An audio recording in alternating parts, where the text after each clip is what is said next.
Hi everyone, ಈ ವಿಡಿಯೋದಲ್ಲಿ singular and plural form ನೋಡ್ತಾ ಹೋಗೋಣ.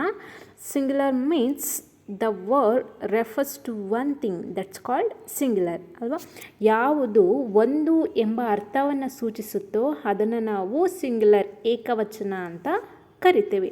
ಹಾಗೆ ಪ್ಲೂರಲ್ ಫಾರ್ಮ್ ಬಹುವಚನ ಅಂತ ಹೇಳೋದಾದರೆ singular nouns can be made plural by adding S, ES, IES, VES, that's called plural form ಅಂತೇಳಿದರೆ ನಾಮಪದಗಳ ಸಂಖ್ಯೆಗಳಿಗೆ ಅನುಗುಣವಾಗಿ ಒಂದಕ್ಕಿಂತ ಹೆಚ್ಚಿನವುಗಳನ್ನು ನಾವು ಬಹುವಚನ ಅಂತ ಕರಿತೀವಿ.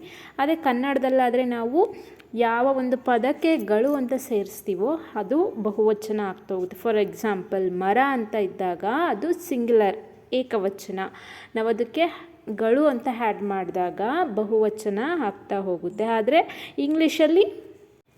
ಇಂಗ್ಲೀಷಲ್ಲಿ ಅದಕ್ಕೆ ಆದಂತಹ ಒಂದು ರೂಲ್ಸ್ಗಳು ಬರ್ತಾ ಹೋಗುತ್ತೆ ಅಂತ ಹೇಳಿದ್ರೆ, for words ending in S, S S, X, C H ಈ ರೀತಿಯಾಗಿ ಬರುವಂತಹ ವರ್ಡ್ಸ್ಗಳಿಗೆ ನಾವು ಯಾವ ಒಂದು ಪದವನ್ನು ಆ್ಯಡ್ ಮಾಡ್ತಾ ಹೋಗಬೇಕಾಗುತ್ತೆ. ಅಥವಾ ಎಂಡಿಂಗ್ ವರ್ಡ್ ವೈ ಅಂತ ಬರುತ್ತಲ್ವ, ಸೊ ಆ ಒಂದು ಪದಕ್ಕೆ ಯಾವ ಒಂದು ಅಕ್ಷರವನ್ನು ಸೇರಿಸಬೇಕಾಗ್ತಾ ಹೋಗುತ್ತೆ.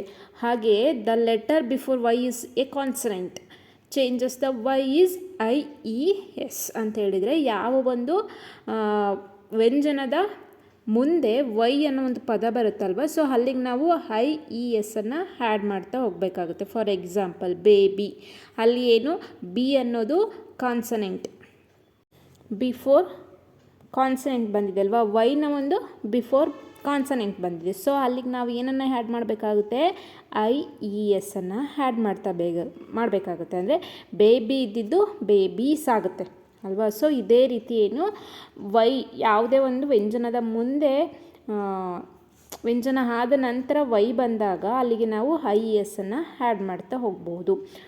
ಈಗ ಎಕ್ಸಾಂಪಲ್ ನೋಡ್ತಾ ಹೋಗೋಣ. ನೋಡಿರಿ, singular plural apple apples, car cars, hat hats, ಅಲ್ಲೆಲ್ಲ ಏನು ಎಸ್ಸನ್ನು ನಾವು ಆ್ಯಡ್ ಮಾಡ್ತಾ ಹೋಗಿದ್ದೀವಿ. ಹಾಗೆ ನೋಡಿ ಅಲ್ಲಿ ಪಪ್ಪಿ ವೈ, ಅಲ್ಲೇನು ಬಿಫೋರು ಅದಕ್ಕಿಂತ ಬಿಫೋರ್ ಏನು ಬಂದಿದೆ ಕಾನ್ಸನೆಂಟ್ ಬಂದಿದೆ, ಸೊ ಅಲ್ಲಿಗೆ ನಾವು ಏನನ್ನ ಆ್ಯಡ್ ಮಾಡಿದ್ದೀವಿ, ಐ ಇ ಎಸ್ ಅನ್ನು ಆ್ಯಡ್ ಮಾಡಿದ್ದೀವಿ. ಸೊ ಎಲ್ಲದಕ್ಕೂ ನಾವು ಐ ಇ ಎಸ್ ಅನ್ನೇ ಆ್ಯಡ್ ಮಾಡಲಿಕ್ಕೆ ಆಗೋದಿಲ್ಲ. ಸೊ ಇಲ್ಲಿ ಕೆಲವೊಂದು ಇರ್ರೆಗ್ಯುಲರ್ ಫಾರ್ಮ್ಸ್ಗಳು ಬರ್ತಾ ಹೋಗುತ್ತೆ. ಈಗ ಚೈಲ್ಡ್ ಅಂತ ಬಂದಿದೆ, ಸೊ ನಾವು ಅಲ್ಲಿಗೆ ಚೈಲ್ಡ್ಸ್ ಅಂತ ಹೇಳಲಿಕ್ಕಾಗಲ್ಲ, ಅಲ್ಲಿಗೆ ಏನಂತ ಹೇಳ್ಬೋದು, ಚಿಲ್ಡ್ರನ್ ಅಂತ ಹೇಳ್ಬೋದು. ಹಾಗೆ ಎ ಮ್ಯಾನ್, ಅಲ್ಲಿಗೆ men, A woman, A women, A tooth, teeth, ನಾವು ಟೂತ್ಸ್ ಅಂತ ಹೇಳೋಕ್ಕಾಗಲ್ಲ. ಫೂಟ್ ಅಂತ ಇದೆ, ಫೂಟ್ಸ್ ಅಂತ ಹೇಳೋಕ್ಕಾಗಲ್ಲ, ಫೀಟ್ ಅಂತಲೇ ಹೇಳಬೇಕು. ಮೌಸ್, ಮೌಸಸ್ ಅಂತ ಕೆಲವರು ಎಷ್ಟೋ ಸಾರಿ ಹೇಳಿರೋದನ್ನು ಕೇಳಿದ್ದೀನಿ, ಸೊ ಮೌಸಸ್ ಅಂತ ಹೇಳೋದಲ್ಲ, ಮೈಸ್ ಅಂತ ಹೇಳಬೇಕು. ಹಾಗೆ ಲೀಫ್, ಒಂದಿದ್ದರೆ ಲೀಫ್ ಅಂತ ಹೇಳ್ತೀವಿ, ತುಂಬ ಎಲೆಗಳಿದ್ದಾಗ ಲೀವ್ಸ್ ಅಂತ ಹೇಳ್ಬೋದು. ಹಾಗೆ ಯಾವ ಒಂದು ಪದದಲ್ಲಿ ವೈನ ಮುಂದೆ ಓವೆಲ್ ಬಂದಿರುತ್ತಲ್ವ, ಸೊ ಆ ಒಂದು ಪದಕ್ಕೂ ನಾವು ವೈನ ನಂತರ ಎಸ್ಸನ್ನು ಆ್ಯಡ್ ಮಾಡ್ಬೋದು. For example key, keys. ನೋಡಿ, the letter before Y is a vowel add S, ಆವಾಗಲೇ ಹೇಳಿದ್ನಲ್ವ. ಹಾಗೆ next which words ends in S, S S, X, C H, S H ಇವುಗಳ ಎಕ್ಸಾಂಪಲು ಸಹ ಕೊಟ್ಟಿರುವಂಥದ್ದು. ಹಾಗೆ next the letter before Y is a consonant changes the Y to I E S, baby, babies, puppy, puppies. Like ಇದು singular and plural form. ಏನಾದರೂ doubt ಇದ್ದರೆ comment ಮೂಲಕ ತಿಳಿಸಿ. Thank you.